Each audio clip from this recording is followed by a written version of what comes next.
في الساعة أنا بفتكر رضا كتير جدا.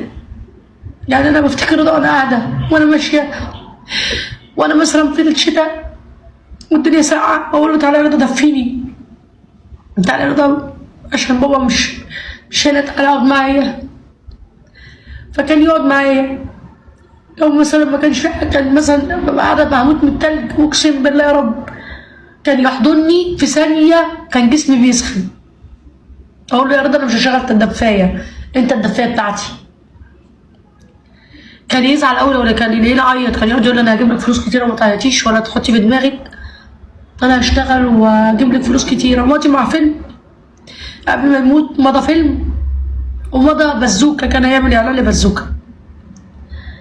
فلاقيني العين وحشة، العين وحشة أوي. يعني واحد لما يشوفه حد يقول ما شاء الله، هو الحمد لله ربنا، هو كان هيموت دلوقتي، هيموت في نفس اليوم، كان هيموتوا في نفس الساعة. بس الفرق هو ربنا بيسبب الأسباب، وربنا يوم ما اتولد رضا، يوم ولدت رضا مولود يوم 22، مات 22 يوم ولادته يوم وفاته.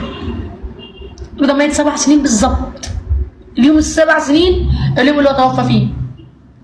بس ما هو قبل ما يموت بقى 4 أيام ما كنتش شفته.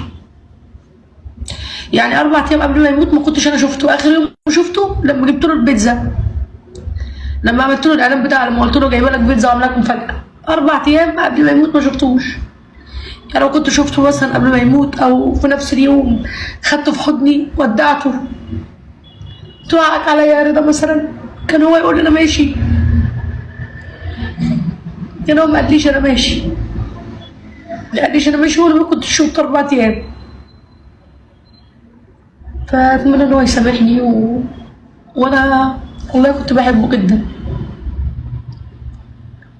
كنت بزعله لما كان بيعمل حاجات غلط بس غصب عني، كنت بزعله عشان ما يطلعش وحش. الحمد لله رضا كان يعني مش مصر بس، العالم العربي كله كان زعلان على رضا.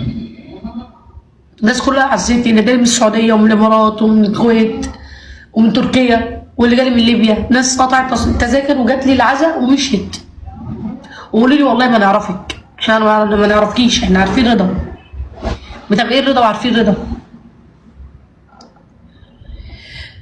فانا اتمنى ان انتوا تدعوا لي بس ربنا يصبر قلبي ويعوضني خير.